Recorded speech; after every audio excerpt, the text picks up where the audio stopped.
What's up, everybody? Happy training camp week. We have waited all summer long and we are finally here. We are getting the final preparations in order for the voyage out to Pittsford, New York for Buffalo Bills 2024 training camp. This is the Shout Buffalo Bills football podcast. Ryan, with our last episode before we get to the daily observation show.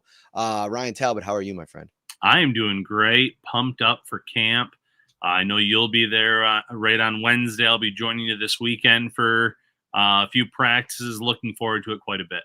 That dorm room, it's missed us. And we are going to get back in there and we are going to make sure that we can bring you every little piece of training camp at Fisher University. Goose's hot takes, our man, I can smell football season. Thank you for the super chat. Indeed, I could smell it as well, Ryan. And so the thought process was, all right, we could probably put our feet up, wait till we get to Wednesday and start this thing off. But I put out a call to our insiders and I basically said, listen, what are your big final questions, your big final talking points, storylines, burning questions that you want to get into? And we had a couple here, and our favorite one was around Khil Shakir. Why don't you read that one off to everybody? Yeah, absolutely. So first question that we kind of highlighted on was from our friend Eric in the Insider. Said, can you comment on Khil Shakir's ceiling?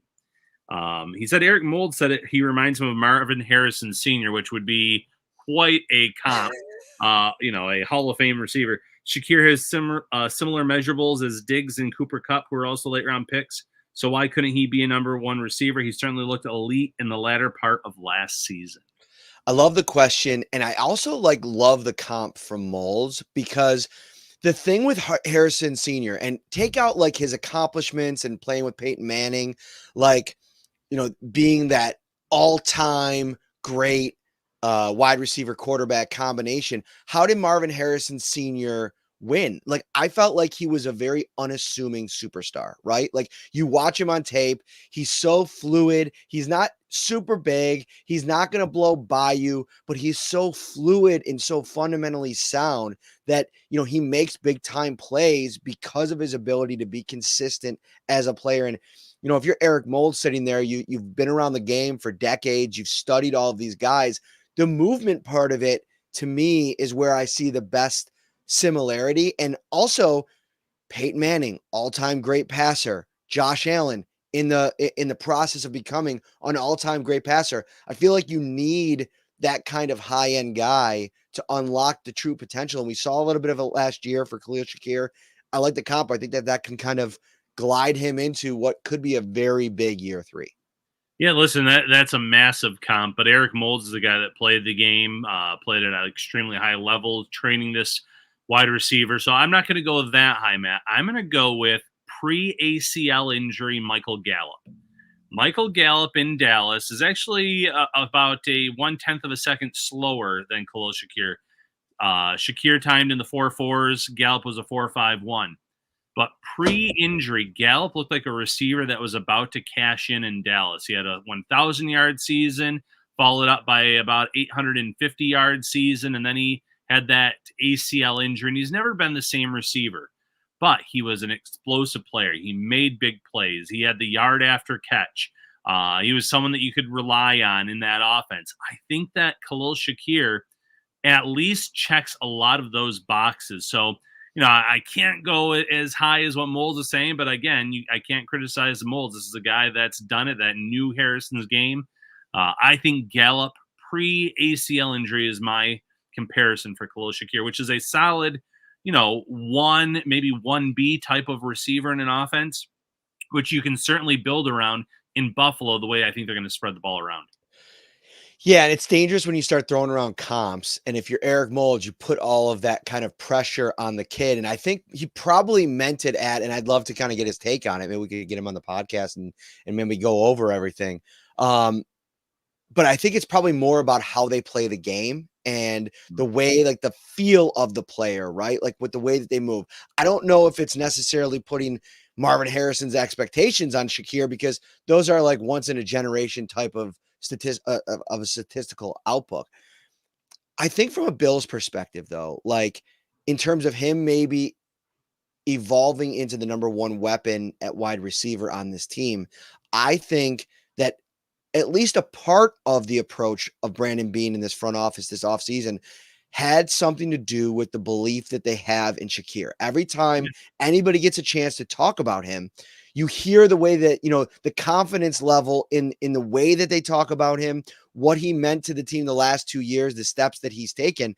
And sometimes for a 5th round draft pick, it takes a couple of years to get your footing. And I felt like he was solid whenever he was healthy last year. And now it's a chance, okay, who's going to step up into the driver's seat in this offense at wide receiver? You have a guy in Samuel that you've paid all this money to, but it could be Shakir. And I think that those are the two guys that you look at when you start to think about who is going to be the top dog in the receiver room this year. And you're going to see a significant elevation in terms of his targets. The way that he played late in the stretch of the season, he didn't have the same target share as Buffalo's top 2 receivers, but the production was as good, if not better. So obviously the Bills know that this is a guy that is training very hard to take his game to the highest possible level.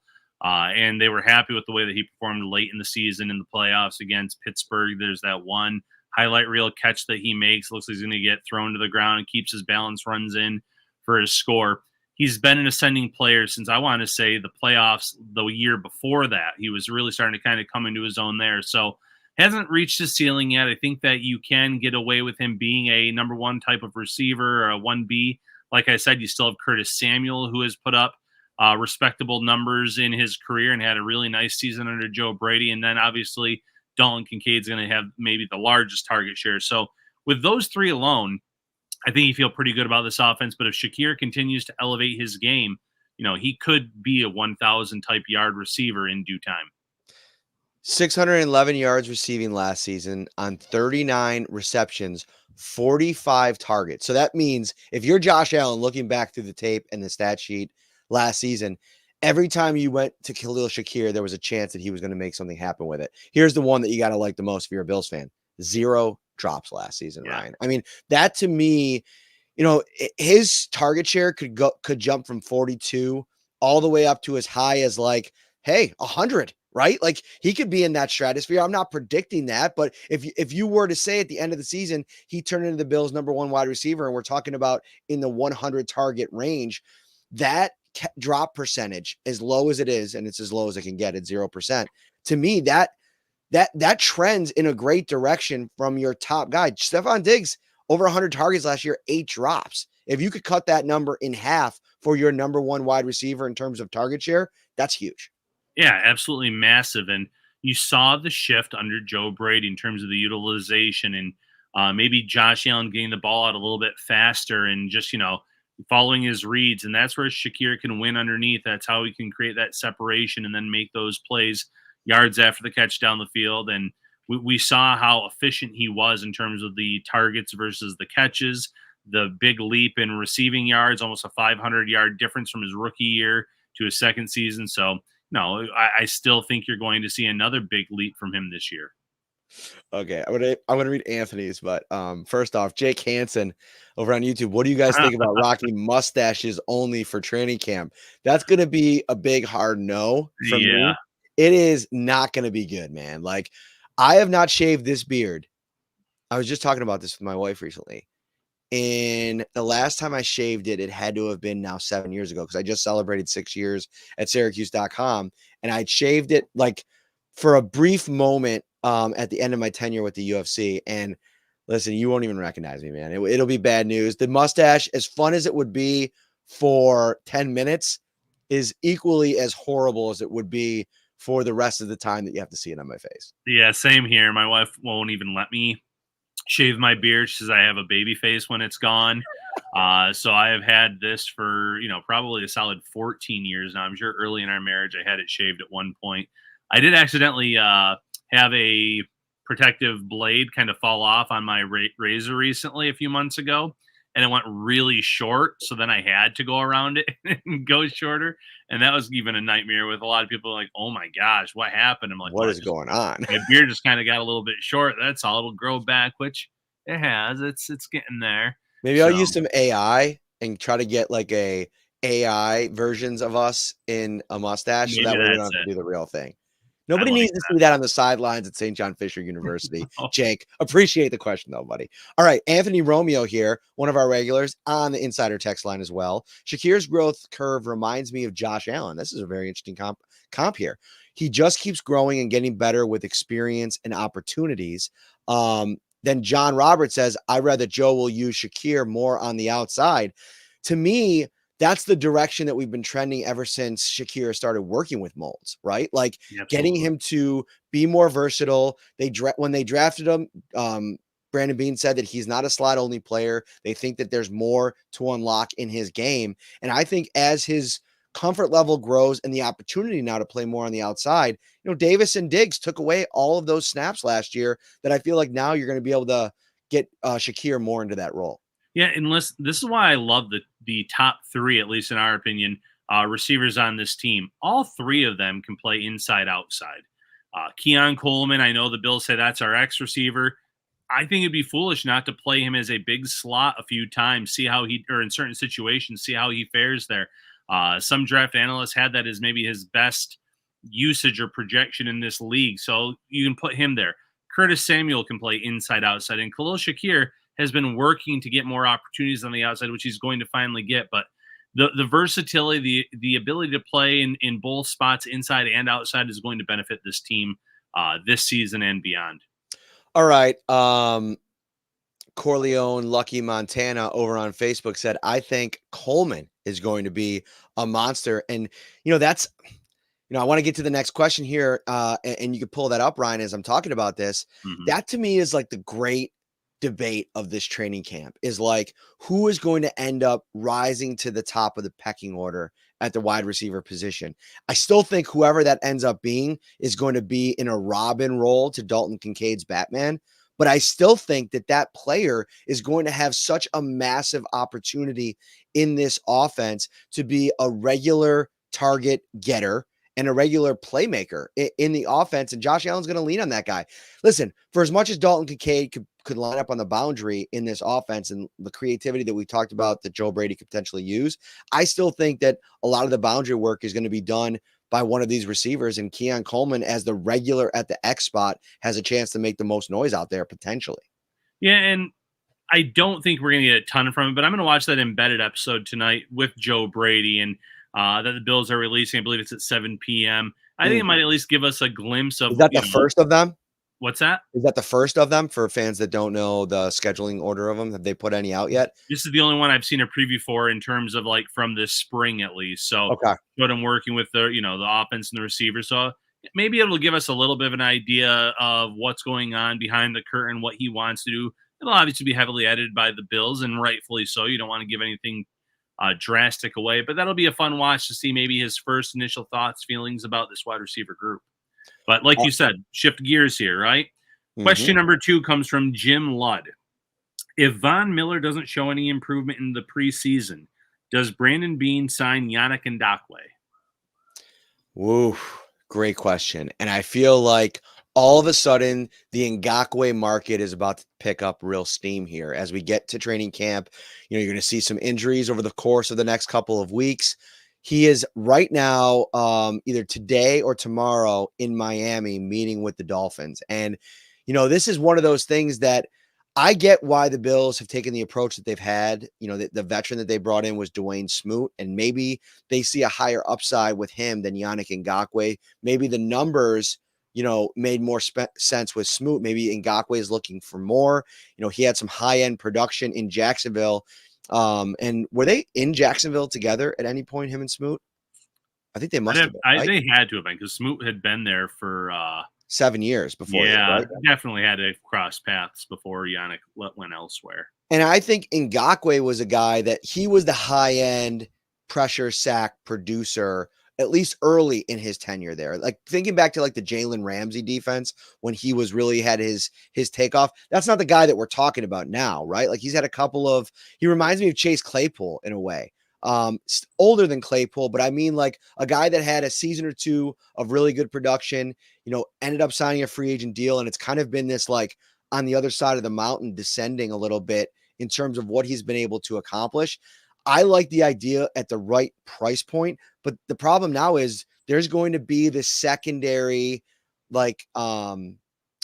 market for a lot of these pass rushes. Right. Emmanuel Ogba's a guy that's still kind of hanging out there. Carl Lawson, Yannick Ngakoue. These guys are going to be able to drive up their price a little bit because the need is going to be in there. The need is there with Miami right now because Shaq Barrett announced his retirement. They went out and they got him back in March or April in free agency to be one of the guys that really held the line together until Bradley Chubb gets back and until Jalen Phillips gets back. Now, Shaq Barrett removes himself. You mentioned it so perfectly before we started here.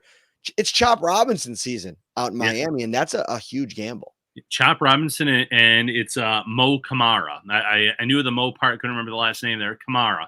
So 2 rookies right now are going to be leaned on for significant reps, at least until they make another move here. So they've already looked at Emmanuel Ogba. They're looking at Yannick. They could look at some of these other edges as well. But going back to the question, I don't know if the Bills will be able to get one of these high-end, at least name value pass rushers by the end of the preseason because, as you pointed out, Matt, injuries happen, retirements happen, like with Shaq Barrett. Barrett's leaving $7 million essentially on the table. It was a 1-year, $7 million deal to call it a career. So if players like Yannick or Emmanuel Ogba can cash out elsewhere and also get more opportunities to play immediately, that's going to be more appealing than being a part of a rotation in Buffalo where you're still going to split reps with Von Miller, even if he is struggling in this summer, and Greg Rousseau, AJ Epinesa, and the list goes on. These players are all looking to cash in at least one more time on a reasonable deal, and they might have to accept a position elsewhere for said opportunity.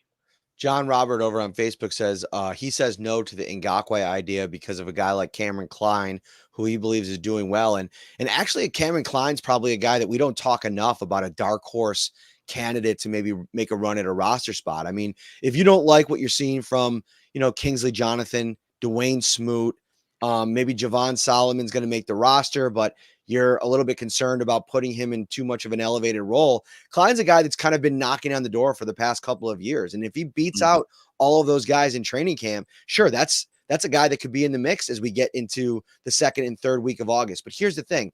I don't think Klein is the reason that you don't go out and bring in some insurance in a guy like Ngakoue, because you could bring him in and decide to have the competition, and then at the end of the day, decide to move in a different direction, go with Klein, cut Ngakoue, don't give him those guaranteed dollars. Now, if he's got a bit of a bidding war and teams like the Dolphins and the Bills and maybe another team are talking to him, maybe he can kind of get the deal that would make him, not somebody you'd want to cut at the end of this thing. We'll see how this eventually plays out. But I don't know. I think it's not in Brandon Beane's traditional historical profile to avoid bringing in competition for a guy that's like a fringe roster guy like that. No, I agree completely with that. And with that said, I'm going to move on to the 3rd question here, Matt. Go, buddy. I'm going to take a portion of AJ Cordez's question to us. He wanted some pre-camp topics. He wants us to give a few training camp sleepers that could make the roster. So maybe not guys that we see right now on the right side of the roster, or maybe it's someone that we have on the roster in our minds, but they're going to be fighting 3 or 4 other players maybe for that roster spot this summer. So I'll let you go first if you have someone. Yeah, so Cameron Klein was one, obviously. Another guy that I'd probably bring up is Zach Davidson at tight end. Yeah. Again, this is a long shot type of guy, but a guy that I think is worth following. Like, I've talked so much about him during the spring and early summer as a guy that's like, he just brings a lot of juice. Like, I think every day in practice, you see the energy that he brings out there. He made some plays, and those kinds of guys that make a couple plays once the pads come on, I feel like that starts to change the narrative a little bit about who they are. And the other part of it is like, he scored a couple touchdowns, and I mentioned the juice part of this thing.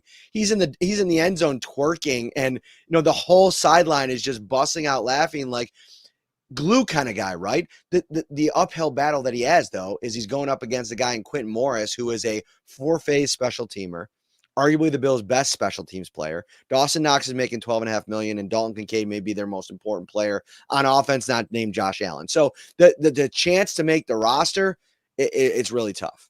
Yeah, I love those choices, Matt. I'm going to go with Richard Garage for the offensive line. Ooh, the garage is always The open. garage is open. That's right. Actually, it's And always closed. You want it to be closed. You don't want anybody getting into the garage. no, it's opening up for year 2 here, though. Okay. After the go. car's been sitting in the garage, right? I thought that Richard Garage had some flashes last year as a UDFA in Buffalo. And I'm basing this prediction based on that year 2 leap that we've seen under Aaron Kromer with young players. We saw a few players last year make this roster. Alec Anderson, Ryan Vandemark. They had a full season of work with Aaron Kromer. So now Richard Garage has had a full season on the practice squad in Buffalo. He's had a full offseason to train and work on certain parts of his game to make this roster. He also faces an uphill battle. There are a lot of guys on this O-line fighting for a limited number of spots. And right now, I don't think I have him on the right side of that roster bubble, but a strong summer will certainly help his case. And then on the other line, I'm going to go with Casey Tuhill. He is a player that I even feel like I've kind of forgotten about a little bit already. He was just signed in free agency. The Bills went out and they added Smoot very recently, about a month or so ago. They have Kingsley Jonathan. There is an open competition for that edge rusher number 4 spot. And Casey Tuhill, to his credit, had a nice spring. And in a limited role last year with the Commanders, he did a very good job of getting after the quarterback, getting some pressures, making some impact plays. And while I wasn't overwhelmed with the signing at the time because of how he faltered and went downhill once he was given a bigger role with the Commanders, the Bills don't want to give Casey Tuhill a larger role. They want him in that type of role that he was thriving in Washington, that he was performing well in. And that's as maybe your DN4 coming off the bench, making the most of your limited opportunities. We've talked about Kingsley Jonathan, where when he has had opportunities, he hasn't necessarily cashed in on them. I know they have a Cameron Klein who looked good last year in camp. He's going to push for a roster spot.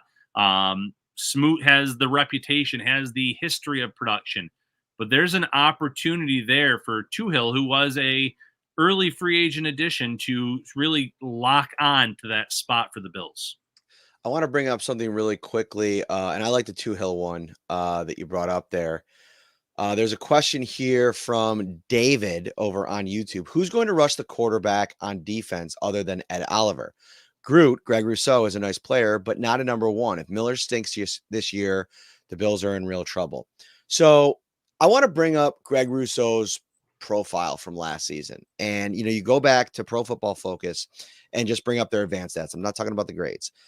Only 26 edge rushers in the league in the regular season last year had more pressures than Greg Rousseau. 55 pressures he finished the regular season with. The number 1 pressure dude at edge rusher in the league was Micah Parsons at 103.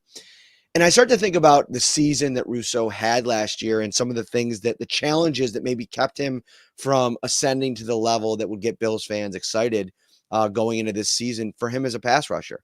The injuries are the biggest deal. Ryan, if Rousseau has an uptick of, say, let's just say he gets to like 75 pressures this year, is that the kind of jump and maybe 10 plus sacks to where you're now really invested in this guy as a true pass rusher long term as part of your program? I would think so. Health will always be in the back of the mind of the Bills, though, and the fact that he's had some injuries early on, to his credit, he's played through them for the most part. But if he can stay healthy and he ends up with double-digit sacks, this is still a very young player. He was one of the youngest players in his draft class when the Bills added him, 2020, right? Draft 2021? 2020, I think. Or 21, yep. Yeah, draft class. So I still think that the upside is there for him in terms of reaching that ceiling and making a jump to his 70, 75 pressures. I could absolutely see that happening, especially with the increase in reps that I think you're going to see for him this season. Leonard Floyd took a lot of reps last year, and rightfully so. Veteran, very productive. They were still trying to give Von Miller reps, a sizable amount of reps at times, and they were working everyone in. Now this might be the season that you do give Rousseau a significant boost in said reps. And, real quick in the comments here, a lot of questions about Gable Steveson in terms of could he be a sleeper? Do you think he'll do anything? This would come out of like left field. It would have to be one of the most impressive things I've ever seen for him to make this roster. He does not have football experience. He does not have a football background. I will give him credit. He had everything I've seen on social media since he signed with the Bills. He has been focused, locked in, training for football. He's worked with Aaron Donald. He's shown that he's really doing everything in his power to try to become a football player. But I think that the Bills probably signed him saying, hey, listen, we know you don't have that football background. We're banking on trying to develop you where maybe in 2025 you can make a push. It would stun me, Matt. Absolutely stun me if you were able to make a push for a roster spot. What about you? I don't know if I felt more comfortable in a pre-training camp prediction in my 6 years covering this team than I do in this one, that Gable Steveson is not making the 53-man roster.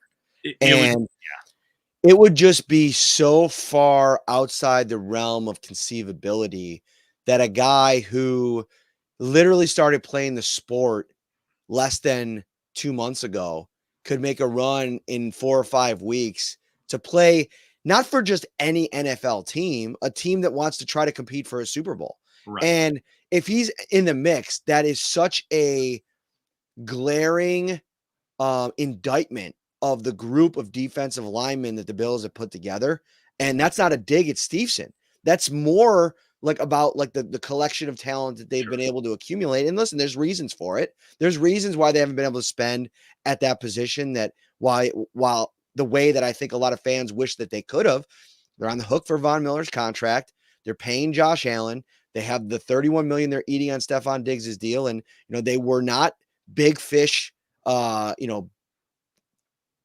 target fishing this in free agency. Yeah, they couldn't do it due to the cap constraints and Pops Mafia countering back about the rugby players. So the 7th round draft pick won't make the roster either. No, I don't think so. Again, limited knowledge on the game. You have an extra practice squad spot because of the fact that he's coming from that international pathway program. There's no need to force him onto the field or try to get him onto this main roster right now.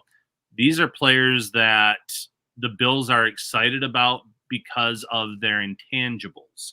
But intangibles don't win you football games. They don't get you, make you superstars. You need that time on the practice field, getting reps, learning the game. And, again, maybe they make a push in 2025, but I'm not expecting either player for that in this scenario to make a push this year. Want to go to the next question from the Absolutely. insiders? Our next question comes from Brian Auman. 2-part question. One, what does Chase Claypool need to show to make the 53-man roster? And do you see the Bills making and trading or bringing anyone else in? Or do you think they're developing from within? I'll start with the second one here, Matt. I fully expect them to bring in a few players over the summer just because injuries happen. They're always looking to add competition to the bottom of the roster. You'll see some turnover there. It might be some UDFAs that get released and they bring in at least some veterans with some experience. Nothing necessarily too exciting, but sometimes you hit on some guys that make the practice squad, like an Andy Isabella, or you find some guys that can make a late push, like a Ty Johnson, who eventually get elevated and stay on the main roster late in, throughout the season. So I don't expect any flashy moves for the most part. Cornerback would be the only one depth-wise, bringing in someone with some playing experience that I feel like could be a good fit for this system. But yeah, I mean, you're always going to have roster turnover in the summer because of injuries and just because maybe certain players aren't living up to expectations. Gaines was brought in a couple years ago, like well into the start of training camp, right? I believe, yes. The second time around when he was brought in. So that's a lever that they can always pull. Like I don't think that, at this point in the shopping cycle, there really aren't any cornerbacks that you're out there like salivating for to bring in. Maybe you're high on Patrick Peterson or Xavier Howard, but it's one of those things where I don't think either of those guys, well, I shouldn't say Peterson, because I think he would take maybe a backup role at this stage in his career, but I think Howard still wants to start. And so I don't think that, and I think that's the problem with Gilmore too, which we've talked about. So that kind of eliminates them from the picture, unless you get into training camp and, if you're a Bills fan, you're knocking on wood when I say something like this, but like a Benford gets hurt or a Rasul Douglas gets hurt. Now that changes the complexion of what's on your shopping list. Like you need somebody that could potentially come in here and be a starter. So I think that would change the conversation. In terms of Claypool, what does he have to show to make a run at this 53-man roster? To me, at the start of it is like reliability, right? Like you can make a bunch of plays, but if you go make a play down the field, one of the jaw-dropping, deep balls, and then you drop a short out on what should be an easy reception, to me, that's going to, like, as much as the good play notches you up, it's going to notch you right back down with some of those bad plays. So consistency every day throughout the spring. You have to perform in the preseason on special teams, because I think that's where you secure the roster spot first. And then everything else you can kind of build on. The way this thing's constructed, I think Shakir, Samuel, and Coleman get the first crack at the majority of the snaps, and then they kind of fit in everybody else around them. I think it might be a waiting game for Claypool, even if he makes the 53-man roster, to make that impression on offense. But when his opportunity comes, what does Sean McDermott always say? When opportunity comes, you got to take advantage of it. Absolutely. And even if he's, not running with the ones, he'll have a reliable quarterback in Mitch Trubisky throwing him the ball, which I think will work in his favor as well when you're looking at some of these potential second team options, a Matt Collins, a Chase Claypool, and MVS. It's someone that will get them the ball. And generally in the practice setting, he's a solid QB. So those are where the opportunities are going to be presented to them. They have to make the most of those opportunities, like you said. I'm going to use Justin Shorter, for example. There's a big fan base that like him a lot. Maybe he really thrives and shows up this summer and performs well. Early in training camp last year, though, drops were an issue. He was dropping some passes and drills. He was dropping it at times when targeted. He came on strong at the end, but there was no consistency there. Mm-hmm. Consistency is what earns you roster spots. And, while Claypool has the background of performing in actual games when they matter, and I think that certainly works into his favor, he can't just show up here and expect to be handed a job. So consistency is probably the biggest part to him winning a roster spot. Next question, sir. Next and final question of our 5 from Christy Allen. Can they come out of camp with some Babich-McDermott defensive assurance, the D-line unit, but more so the safety position? Feeling good about those two positions if you're Bobby Babich and Sean McDermott? So I think the key to feeling good about the safety position, I'll start there, and then you can maybe take the baton with anything on that and then go to D-line, is I think because of Taylor Rapp's injury history. I mean, even last year in a reduced role, he got banged up on multiple occasions last season. He was very available with the Rams over his tenure. So I'm not trying to put that on him like he's like an injury risk. But, when you're playing every down, if he goes out, you have a guy in Mike Edwards who's been majority backup over the last couple of seasons. He's played big in the playoffs. You like his big game potential, but as an every week, every down player, I have some concerns about that. And then Cole Bishop, to me, is the key to all of this. Like, can he get to a place by 2 weeks, 3 weeks into training camp, in the start of the preseason there at the end of training camp, where you're like, if we need to, you could throw him out in the game. Because maybe he doesn't win one of these starting jobs, Ryan, but he's a play away from having to play if he makes the roster, right? You have DeMar Hamlin. I feel like that's a nice piece as kind of like a fail-safe. And maybe he makes a run in a starting job. We'll see how the summer plays out. But I think if you're the Bills, you had Bishop on your board for a specific reason, and I think that you want him to get to a place in August where if you need to play him in a game, you feel comfortable with that. Yeah, so in terms of assurances at the safety position, if Cole Bishop has the type of training camp that an Osiris Torrance had 1 year ago, obviously much different positions, but someone that is steady from the get-go and you feel really good about, okay, he's not making mistakes. He doesn't look like a rookie on the field. He might not be making the splash plays. He might not be getting interceptions and everything else, but he's where he's supposed to be. He's doing his job well, and he's getting the praise from his coaching staff. I think you feel suddenly pretty good about that safety room because Cole Bishop at some point in this season is going to take a starting job, and he is going to be a major player for this defense and factor into this defense in a big time way starting this year and for the foreseeable future. He is that one guy in that safety room that I'll say is here for the next, 4 years at least, 4 to 5 years at least, where Hamlin, you don't know. Mike Edwards, you don't know. Taylor Rapp, you don't know. The contract wise, but also in terms of how they play in these bigger roles. Because, like you said, Taylor Rapp knows the system after being in it for a year, but he doesn't have Micah Hyde and Jordan Poyer in front of him, which obviously helps quite a bit in terms of learning on the fly and learning the ropes from guys like that. He has to make the most of his opportunity. Mike Edwards in a potential starting role to start of the year, same thing. And Hamlin, as good as he was in the spring when the pads come on, he has to be just as good. But I agree with you. It starts with Cole Bishop in that safety room in terms of feeling good about that unit starting out the regular season. I've said it before. I'll say it again. Micah Hyde is just one call away. I think that you could convince him to come back. He's staying in football shape. He said it's Buffalo or nowhere.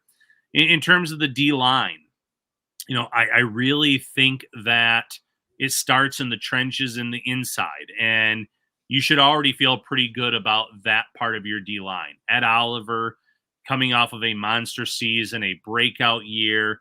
He gets DaQuan Jones back.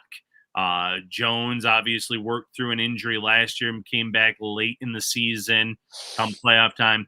Wasn't necessarily 100%, but if you get Ed Oliver in terms of where he ascended last year without DaQuan Jones and you have Jones playing the way he was pre-injury, that unit is going to wreak havoc in the middle of offensive lines, and they're going to force the quarterback off of his spot. They're going to take away rushing lanes. I love the depth that they have there.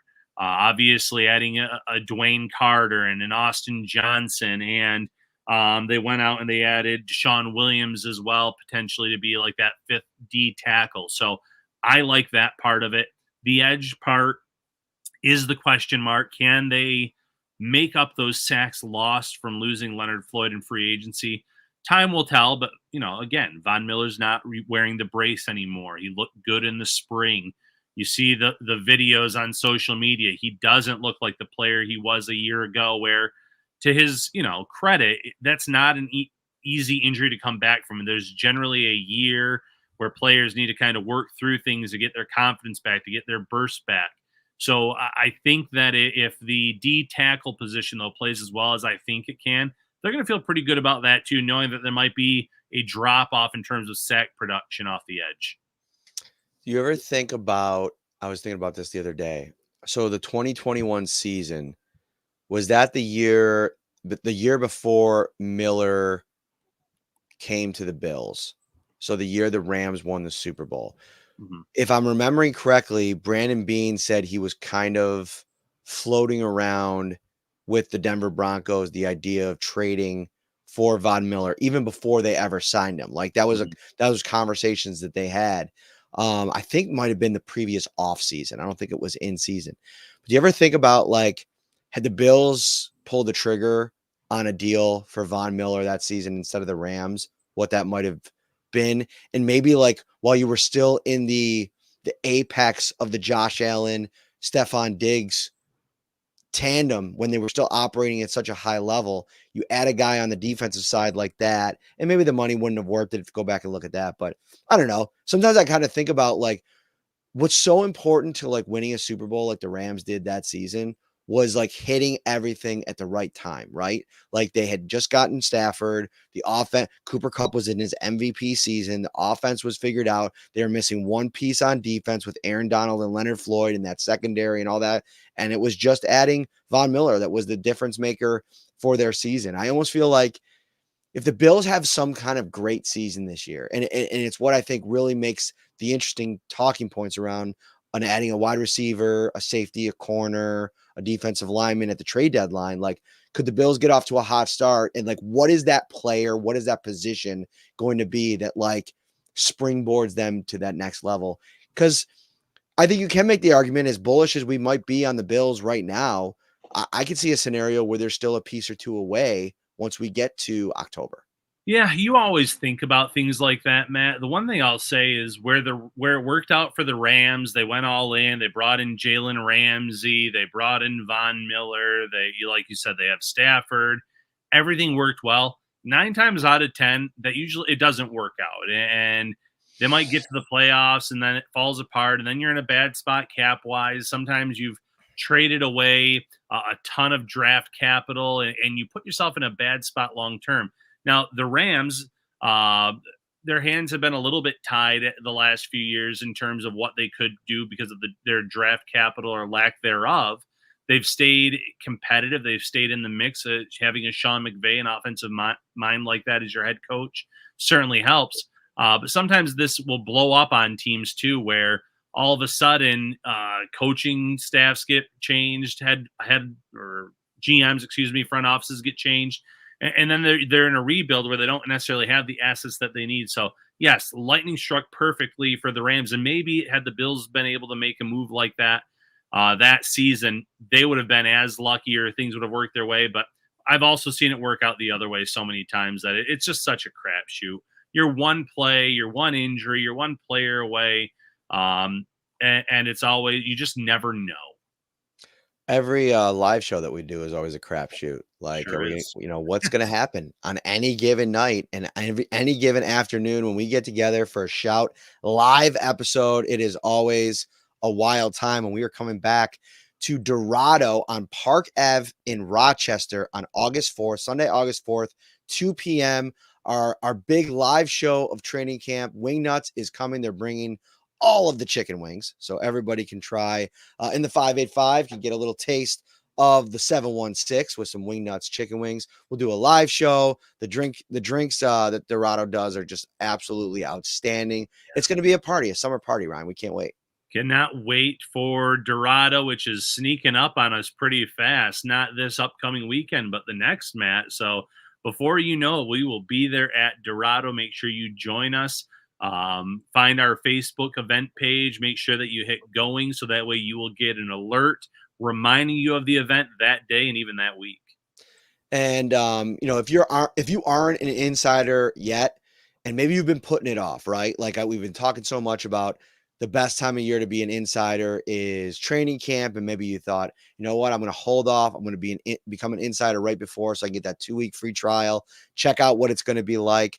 Now is the time. Don't wait another minute. Text 716-528-6727 or go to joinsubtext.com/shoutbuffalobills. Put in your information. You'll get a message back if you text. They'll walk you through it if you go to the website.